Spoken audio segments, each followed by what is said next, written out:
لوگوں کو واقف کروایا، وہی ملک میں ایک ایسا دور بھی چلا جہاں زبان کی بنیاد پر، لسانی بنیاد پر، مذہبی بنیاد پر میں فرقہ وارانہ فساد کا ایک سلسلہ، لامتناہی سلسلہ چلتا رہا، اور اس فرقہ پرستی کے بوجھ پہ نکالنے کے لیے حکومت نے دیر آیت درست آیت کے طور پر ایک بات سوچی 2005 میں کہ کچھ نہ کچھ کیا جائے، چونکہ مائنارٹیز اور درج فہرست قبائل، تمام ذاتیں یہ سب پریشان تھیں، تو ان کا اعتماد چونکہ کھو چکے تھے، اعتماد کی بحالی کے لیے انہوں نے یہ کوشش کی، ظاہراً کی یا صحیح انداز سے کی وہ پتہ نہیں، اور یہ قانون بنانے کی کے لیے کوشش کی گئی اور ایک مسودہ قانون پیش کیا گیا جس کو پریونشن آف وائلنس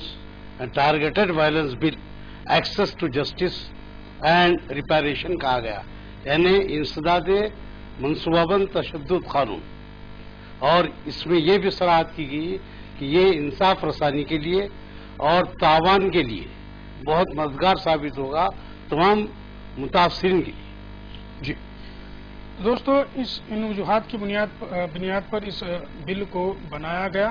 اس بل کو بنانے کی جو ڈرافٹنگ کمیٹی تھی، اس کے اہم رکن میں گوپال سبرامنیم صاحب، پی آئی جوز اور تیستا سیتلواڈ وغیرہ اس میں شامل تھے، اور اس بل کو جب بنایا گیا تو بہت سارے لوگوں نے اس پر آبجیکشن بھی کیا، خاص کر اس میں ایک میجورٹی اور مائنورٹی کی تعریف بیان کی، اور میجورٹی کو لے کر کے بہت سارے لوگوں نے یہ کہا کہ میجورٹی کو ہندو ایز اے میجورٹی اس میں بتایا گیا ہے اور تمام ہندوؤں کو ٹارگٹ اس پر کیا جانے والا ہے۔ اس قسم سے اور بھی کئی اس کے اوپر آبجیکشنز اس قانون پر اٹھے۔ تو میرا اگلا سوال علاء الدین انصاری ایڈوکیٹ صاحب سے یہ ہوگا کہ یہ جو آبجیکشنز تھے یا کرٹیسزم اس پر ہوا، تو کیا دستور ہند کے مد نظر رکھتے ہوئے اس قسم کے قانون کو بنانے کی کوئی گنجائش ہے یا کیا ہے؟ میں صاحب سے درخواست کروں گا اس پر روشنی۔ دیکھیے، ملک بھارت کا جو قانون ہے یا دستور ہے یا آئین ہے، اس میں ایک اسپیسیفکلی ایک باب رکھا گیا ہے، چیپٹر 3 جو بنیادی حقوق کا چیپٹر ہے، جس میں مائنارٹیز کو بالخصوص اور تمام کمزور طبقات کے لیے حقوق دیے گئے ہیں۔ داد رسی کا حق ہے، اگر حق چھینا جاتا ہے تو انہیں اختیار دیا گیا ہے کہ وہ کورٹ کا دروازہ دستک دے اور انصاف حاصل کرے، لہذا کسی بھی قسم کی ناانصافی کے خلاف۔ یہاں تک کہ حقوق دیے گئے ہیں مائنارٹیز کو کہ وہ کسی بھی مذہب پر جو وہ چلتے ہیں اس کی تبلیغ کرے، اپنے لسانی بنیاد پر مدرسے کھولے اور اپنی مادری زبان میں تعلیم دلوائیں، تعلیم حاصل کرے اور ملک کے کسی بھی شہر میں جا کر بسیں، روزگار حاصل کرے۔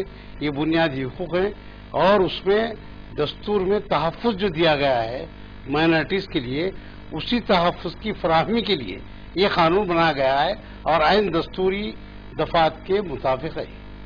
جی، آرٹیکل 12 سے لے کر کے آرٹیکل 35 تک ہمارے ہندوستان کے جو کانسٹیٹیوشن ہے اس میں آپ کو فنڈامنٹل رائٹس مل جائیں گے۔ میں ہمیشہ اس پروگرام کے دوران ناظرین سے یہ درخواست کرتے آیا ہوں کہ اپنے مکانات میں دستور کو ضرور شامل رکھیے گا، دستور کی کتاب کو ضرور شامل رکھیے گا، اپنے حقوق سے بے حد آپ واقف ہونا ضروری ہے۔ آرٹیکل 12 سے آرٹیکل 35، جس میں آرٹیکل 25 سے 28 آپ کو فریڈم آف ریلیجن کا حق دیا جاتا ہے، وہیں آرٹیکل 29 میں آپ کو اپنے اسکرپچرز، اپنے ریلیجیس بکس کے تحفظ کس طریقے سے کیا جائے، اپنے لینگویجز کا تحفظ کس طریقے سے کیا جائے، ان تمام چیزوں کو آرٹیکل 30 میں مائنورٹیز انسٹیٹیوشن کا قیام لایا جا سکتا ہے۔ یہ بھی ایک بنیادی حق ہے۔ میرا اگلا سوال علاء الدین انصاری ایڈوکیٹ صاحب سے یہ ہوگا کہ ہندوستان کا کوئی بھی حکومت یہاں پر آئے، ان کو دستور کے تحت ہی چلنا ہوتا ہے، تمام ایڈمنسٹریشن بھی دستور کے تحت ہی چلائی جاتی ہے۔ پھر کیا وجوہات ہے جو یہاں کے مائنورٹیز جو ہیں وہ اپنے آپ کو انسیف محسوس کرتے ہیں اور اس قسم کے قوانین یا بلز ہمیں پیش کرنے کی نوبت آتی ہے؟ میں صاحب سے درخواست کروں گا اس پر تفصیلی روشنی۔ ایک بڑا المیہ ہے کہ ملک کا دستور سیکولر ہے، مساویانہ حقوق دیتا ہے، اور ہر شہری کی، ہر طبقے کی حفاظت کی گارنٹی دیتا ہے، لیکن دیکھا یہ گیا کہ مسلسل مسلم کچھ فسادات اور بالخصوص 1992 کے بعد دیکھا گیا ایک 428 سالہ مسجد دن کی روشنی میں ملٹری کی موجودگی میں سب کی آنکھوں کے سامنے شہید کر دی گئی، اور بہت بڑا فساد گجرات میں ہوا اور مظفر نگر میں فساد ہوا۔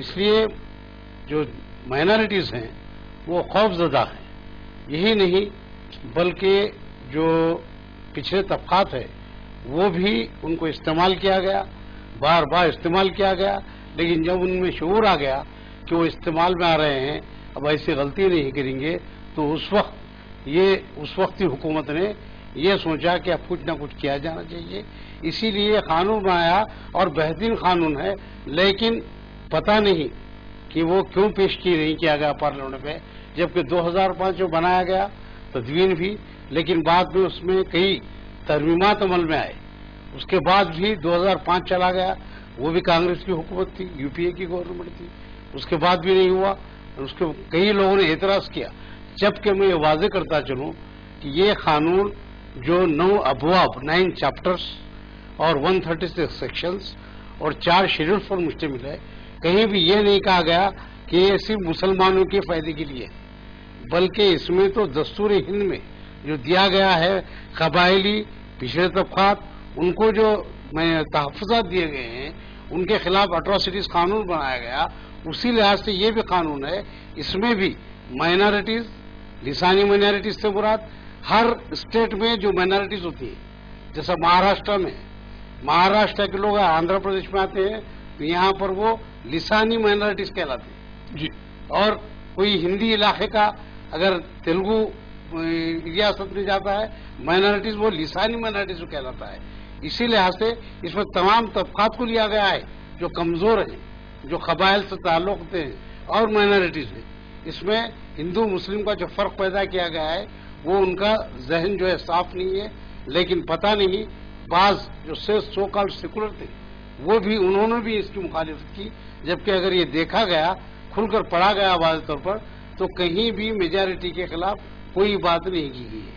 ہاں ایک دفعہ تو یہ شامل کی گئی ہے کہ جہاں پر فسادات ہوتے ہیں اس قانون کے تحت، اگر وہاں پر تخلیہ کا سوال پیدا ہوتا ہے، لوگوں کو گھر چھوڑ کر جانا پڑتا ہے، اگر وہاں میجارٹی کے لوگ بھی اس جگہ چھوڑ کر دوسری جگہ متاثر ہو کر جا رہے ہیں، ان کی مماثلت کی بات کی گئی ہے، ان کے بھی تحفظ کی بات کی گئی ہے، تو یہ میجارٹی مائنارٹی کا قانون نہیں ہے، یہ انسانیت کی بنیاد پہ بنایا ہوا قانون۔ جی، ایک میٹنگ میں سبرامنیم سوامی صاحب نے بھی یہ کہا تھا کہ اس بل کو کہ آبجیکشن کرتے ہوئے انہوں نے کہا تھا کہ اس بل کو کشمیر میں نافذ نہیں کیا جائے گا، کیونکہ مسلمز جو ہے وہ میجورٹی میں ہے، وہاں پر اس کو نافذ نہیں کیا جائے گا۔ تمام لوگ واقف ہیں کہ جو ہندوستان میں قوانین بنائے جاتے ہیں وہ ایک دم سے جموں اینڈ کشمیر میں نافذ نہیں ہوتے، اسی قسم کے قوانین کو کچھ الگ نام دے کر کے یا پھر اسی نام سے تمام پروویژن کے ساتھ اس کو بھی وہاں پر لایا جا سکتا ہے۔ بہرحال کچھ انہوں نے وہاں پر غلط بیانی کی تھی جس کا مطالعہ ہم تمام لوگوں نے ایک پروگرام میں بھی کیا تھا۔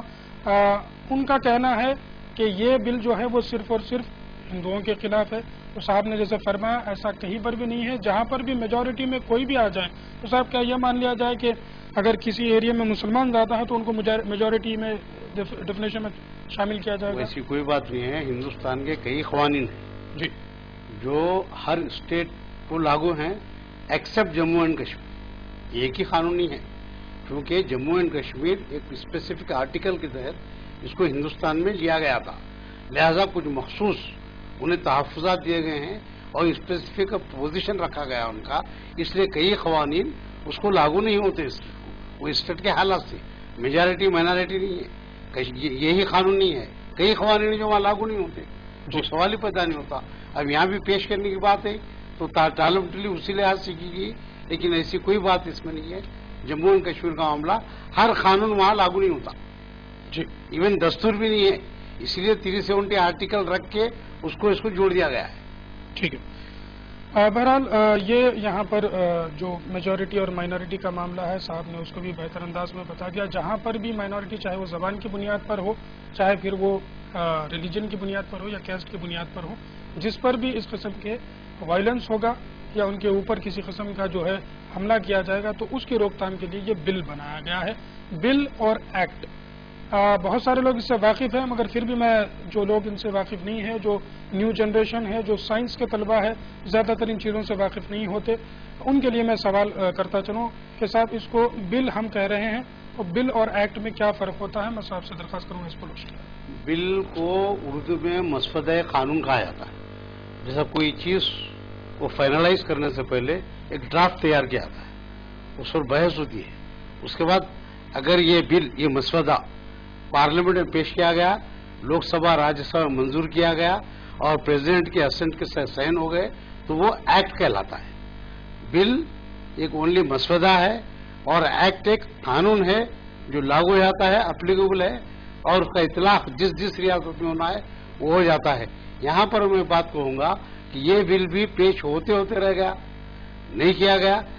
اگر اس وقت حکومت چاہتی تو کئی قوانین، کئی بلز ایسے ہیں، آپ لوگ بھی، ناظرین بھی دیکھتے ہیں، ہم بھی دیکھتے ہیں، کہ بغیر اپوزیشن کی مداخلت کے وہ اگر پاس نہیں ہوتا ہے تو آرڈیننس کے ذریعے پاس کیا جاتا ہے، چونکہ بل کی اہمیت، نوعیت اور حفاظت کے لحاظ سے.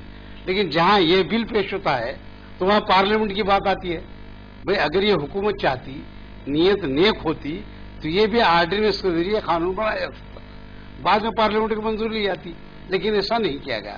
تو بل اور ایکٹ میں اتنا بڑا فرق. جی، تو ہم جو آج گفتگو کر رہے ہیں وہ prevention of communal and targeted violence bill پر گفتگو کی جا رہی ہے. یہ ابھی پارلیمنٹ میں پاس نہیں ہوا ہے، نہ ہی لوک سبھا، نہ ہی راجیہ سبھا میں، اور نہ ہی اس پر کسی قسم کے پریزیڈنٹ کے دستخط ہوئے. یہ نافذ العمل قانون نہیں ہے، لیکن یہ بہتر قانون کی شکل اس کو دی جا سکتی ہے، اور اس قانون کو اگر امپلیمنٹ کیا جائے تو بہت ساری چیزوں کو روکا جا سکتا ہے. مائنورٹیز ہو، کسی بھی قسم کے مائنورٹیز ہو، صرف مسلم مائنورٹی کا اس میں ذکر نہیں کیا گیا ہے. ان تمام مائنورٹیز کو سیف گارڈ کرنے کے لیے، ان میں جیسا صاحب نے فرمایا خود اعتمادی لانے کے لیے اس بل کو رکھا گیا ہے.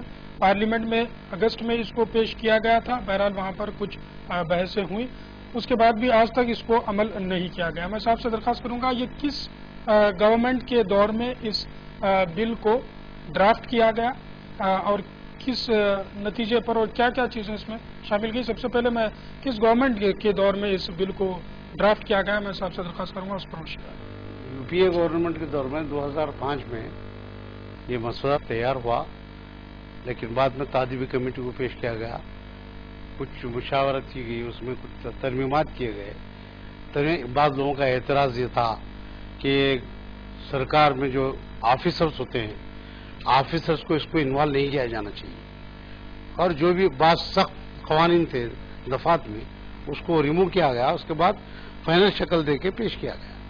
یہ 2011، اس لیے اس کا نام بل 2011 رکھا گیا، لیکن پیش نہیں کیا گیا.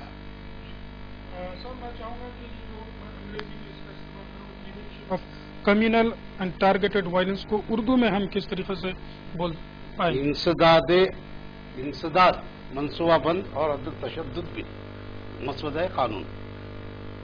انصاف برائے انصاف رسانی اور تاوان یعنی تلافی، جہاں نقصان ہوتا ہے، ایک تو انصاف ملنا کس کو، ایک تو متاثرین کو. اور بالخصوص قانون کی تعریف یہ ہے، یہ قانون جو بنایا گیا ایک اسپیسیفک گروپ کی اصطلاح استعمال کی، یعنی کہ جو فسادات ہوتے ہیں اجتماعی طور پر، یہ کس نیت سے ہوتے ہیں کہ یہ گروپ ہے، ایک ایسوسیشن ہے یا انڈیویجول ہے، ایک ایسے شخص پر حملہ کرتے ہیں یہ جانتے ہوئے بھی کہ وہ ایک مخصوص گروپ سے تعلق رکھتا ہے، یعنی انجانے میں نہیں، یہ کوئی اور لڑکا ہے ایسا نہیں، کوئی اور عورت ہے ایسا نہیں، بلکہ یہ مخصوص گروپ، یعنی شیڈول کاسٹ، شیڈول ٹرائب یا مسلم مائنارٹی یا کوئی مراٹھی یا کوئی تیلگو جاننے والا، ایسے مخصوص گروپ کا تعلق ہے، وہ جانتے ہوئے نوئنگ فلی ویل، انٹینشنلی نوئنگ فلی ویل، اس گروپ کے آدمی کو یا عورت کو ٹارگٹ بنایا جاتا ہے. اسی لیے اس کو ٹارگیٹڈ بل کہا گیا ہے. یہ گروپ اسی لیے گروپ کی وضاحت اس میں یہی کی گئی کہ گروپ سے مراد وہ شخص جس پر یہ جانتے بوجھتے دوسرا شخص حملہ کرتا ہے یا نشانہ ٹارگٹ کرتا ہے کہ اس کو تکلیف پہنچانا ہے، تو یہ گروپ کا نام لیا گیا ہے اس میں. یہ اجتماعی طور پر ہو یا انفرادی طور پر ہو، حملہ اگر کسی شخص کو پہچانتے ہوئے جانتے ہوئے کہ یہ اس گروپ سے تعلق کرتا ہے تو وہ یہ بل کے تحت، اس قانون کے تحت وہ مجرم کہلاتا ہے. جی دوستو، ہم نے جب ریسرچ کی تھی اس پروگرام کو پیش کرنے سے پہلے، تو جب کبھی فرقہ وارانہ فسادات ہوئے تو اس کی جڑ اس کے جو روٹس ملتے ہیں وہ کسی نہ کسی فیسٹیول کو لے کر کے ملتے ہیں. فیسٹیول کی بنیاد بنا کر کے وہاں پر اس قسم کے فرقہ وارانہ تشدد کیا جاتا ہے. اور دوسرا ریزن اس کا یہ ہوتا ہے کہ جب کبھی الیکشنز آ جاتے ہیں تو ان جگہوں پر فرقہ وارانہ تشدد بھڑکایا جاتا ہے. اور اکثر ہم اس پروگرام کے دوران یہ بھی کہتے آئے ہیں کہ جب الیکشنز آ جاتے ہیں یا پھر کسی قسم کا مخصوص فیسٹیول آ جاتا ہے تبھی ہمارے ریلیجن خطرے میں پڑ جاتے ہیں، تبھی ہمارے خداؤں کو خطرہ ہو جاتا ہے اور پھر اس قسم کے حالات ہم پیش کر دیتے ہیں. میرا اگلا سوال صاحب سے یہ ہوگا کہ صاحب کا اتنا جو تجربہ ہے، آپ قانون سے بخوبی واقف ہیں، زندگی کا بھی تمام آپ نے تجربہ کیا ہے. میں صاحب سے اس عنوان سے ریلیٹڈ نہیں، الگ کچھ ہٹ کے سوال کرنا چاہوں گا کہ جو ہندوستان میں فسادات ہوتے ہیں، آپ کی نظر میں ان فسادات کو کرانے کی ایک وجہ تو ہم جانتے ہیں کہ پولیٹیکل اس میں موٹیو ہوتا ہے. اس کے علاوہ آپ کیا محسوس کرتے ہیں کہ کیوں آخر لوگ میڈیا کے تھرو، فلموں کے تھرو، نیوز کے تھرو جانتے ہیں کہ ایک دوسرے کو ہم کو لڑایا جاتا ہے، باوجود اس کے پھر اس میں ملوث ہو جاتے ہیں؟ صاحب کا اس پہ پرسنل اوپینین کیا ہے، میں جاننا چاہوں گا کہ آپ کا تجربہ کیا کہتا ہے. ایک دیکھیے، بین الاقوامی سازش ہے، یہودی لابی الگ ہے اور اسلام دشمن عناصر نہیں چاہتے کہ یہ مذہب کی جو سچائی عام ہو جائے. اسی لیے انگریزوں کے دور میں بھی ہوا، لیکن اتنا تعصب نہیں تھا. لیکن اب جو پولیٹیشین ہیں یا ایسے افراد جیسے جس کا تنظیم کا نام میں لینے جا رہا ہوں، RSS یا سنگھ پریوار، یہ 100 سال سے معصوم لوگوں کے ذہنوں کو خراب کرتے جا رہے ہیں اور ان کے ذہن میں یہ بٹھایا جا رہا ہے کہ مسلمان زیادہ شادیاں کرتے ہیں، ان کے بچے زیادہ پیدا ہوتے ہیں اور یہ اکثریت میں آ جائیں گے. جب یہ اکثریت میں آ جائیں گے تو ہم کو محکوم بنا لیں گے. یہ زہر گھولا گیا ہے عوام کے ذہنوں میں، جبکہ یہ سچائی نہیں ہے. اور دوسری بات، اب اس کو ایک پولیٹیکل آرگن بھی سامنے آتا ہے اور یہ جو نان پولیٹیکل کلچرل آرگنائزیشن کے نام پر یہ پورا میدان صاف ہے ان کے لیے. اور 100 سال کی محنت انہوں نے کی ہے اور اس کے لیے فنڈز بھی باہر سے آتے ہیں اور مسلمانوں کے لیے نہ فنڈز ہے نہ یہ لوگ فنڈز خرچنا چاہتے. تبلیغ بھی انڈیویجولی عبادت کے اللہ کے احکامات کی تعمیل کرتے ہوئے کرتے ہیں، پیسہ خرچ نہیں کرتے. وہ لوگ پیسہ بھی خرچ کر رہے ہیں، عوام کو خرید رہے ہیں اور عوام کے ساتھ ناانصافی کر رہے ہیں. جہاں تک بھارت کا تعلق ہے، بھارت میں انہوں نے ہمیشہ جو نچلی ذات کے لوگ تھے، شیڈول ٹرائب، ان کی نادانی، ان کی جہالت اور وہ لوگ جو بٹے ہوئے ہیں ان کو استعمال کرتے رہے اور اعلیٰ ذات یا مسلمانوں کے خلاف ان کو استعمال کرتے رہے، ان کی ضرورتیں پوری کرتے رہے. لیکن ایک دور ایسا آیا کہ وہ لوگ بھی باشعور ہو گئے. ڈاکٹر امبیڈکر صاحب کی دین تھی کہ انہوں نے شعور بیدار کیا اور ان کی تعلیمات پر غور کرتے ہوئے آج یہ طبقہ بھی آگے بڑھ رہا ہے. جب یہ آگے بڑھ رہا ہے تو ان کو استعمال کرنا چھوڑ دیے ہیں اور لوگوں کے ذہنوں میں زہر گھول رہے ہیں. مزید ہم اس پر گفتگو جاری رکھیں گے. کالر کو میں شامل کر لیتا ہوں، دیکھتے ہیں کون سا کیا جاننا چاہتے ہیں. ہلو جی، آپ کا نام بتائیے. میں عبدالکریم دلی سے بات کر رہا ہوں. جی کریم صاحب فرمائیے. میں دلی سے بات کر رہا ہوں. عبدالکریم جی. وعلیکم السلام. سوال بتائیے. عبدالکریم بات کر رہا ہوں دلی سے. جی آپ کا سوال بتائیے. سوال یہ ہے کہ جو بل کے بارے میں بتا رہے ہیں، فساد کا جو بل تھا کانگریس کے ٹائم میں پاس ہونا تھا، تو کانگریس کیا پاس کراتی؟ ان نے آج تک یہ جو ہندو سنگھٹن ہے بجرنگ دل، شیو سینا، ان پہ پابندی نہیں لگائی. RSS جی اس پہ پابندی لگاتے تو اپنا دنگا فساد رک جائے گا انڈیا میں. جی بہت بہتر آپ نے بات بتائی ہے. آپ کے جو اوپینین ہے ضرور اس پر ہم گفتگو کریں گے. بہت شکریہ عبد الکریم صاحب، آپ نے ہمیں دلہی سے کال کیا. آپ کا کہنا یہ ہے کہ کانگریس گورنمنٹ کے دور میں یا یو پی اے گورنمنٹ کے دور میں اس بل کو بنایا گیا. اب بہت ساری ایسی تنظیمیں ہیں جن کا نام انہوں نے گنوایا ہے. اس پر اب تک کانگریس ہو یا پھر دوسری حکومتیں ہو اس پر پابندی نہیں لگائی. تو پھر کیا ہوگا؟ ایک اور کالر کو میں شامل کرتا ہوں. ہلو جی، آپ کا نام بتائیے. شاکر بول رہا ہوں، بڑا داماد ہوں. ہلو جی شاکر صاحب کہاں سے بول رہے ہیں؟ غالباً کال ڈراپ ہو گئی ہے. بہرحال عبد الکریم صاحب کا جو صاحب اس پر آپ کیا اپنا تاثرات بیان کرنا چاہیں گے کہ کانگریس جو ہے وہ آج تک کسی قسم کا جو ہے جو تنظیمیں جو چاہے مائنورٹیز کے خلاف کام کرتی ہے ان پر پابندی نہیں لگائی، تو یہ بل کیا پاس کرے گی؟ دیکھیے عبد الکریم صاحب، آپ ملی درد کے حامی شخص نظر آ رہے ہیں اور ملی درد کٹ کٹ کے بھرا ہوا ہے آپ کے دل میں. ہم بھی آپ کے ساتھ ہیں.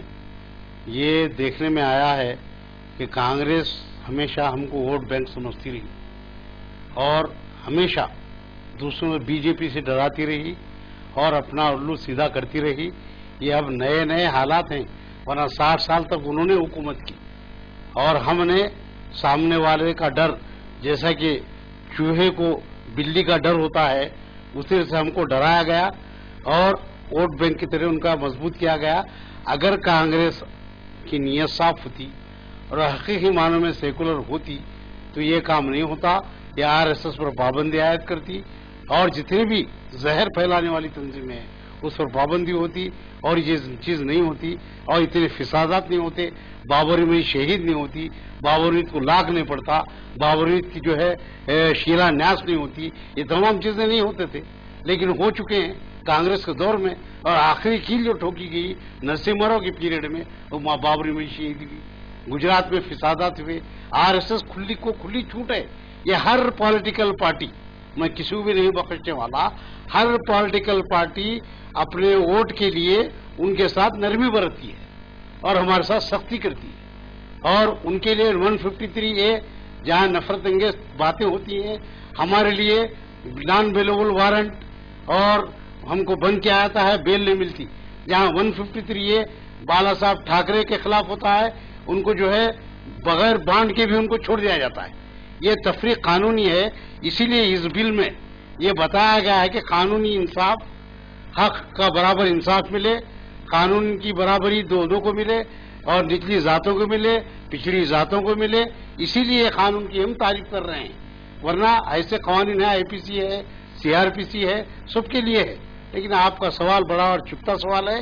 یہ جو بھی حکومت کر رہے ہیں انہیں سوچنا چاہیے کہ وہ اللہ کے پاس کیا جواب دیں گے. اللہ دوستو، آج ہم گفتگو کر رہے ہیں prevention of communal and targeted violence bill پر، جو 2011 میں اس کو ڈرافٹ کیا گیا لیکن 2011 میں اس کو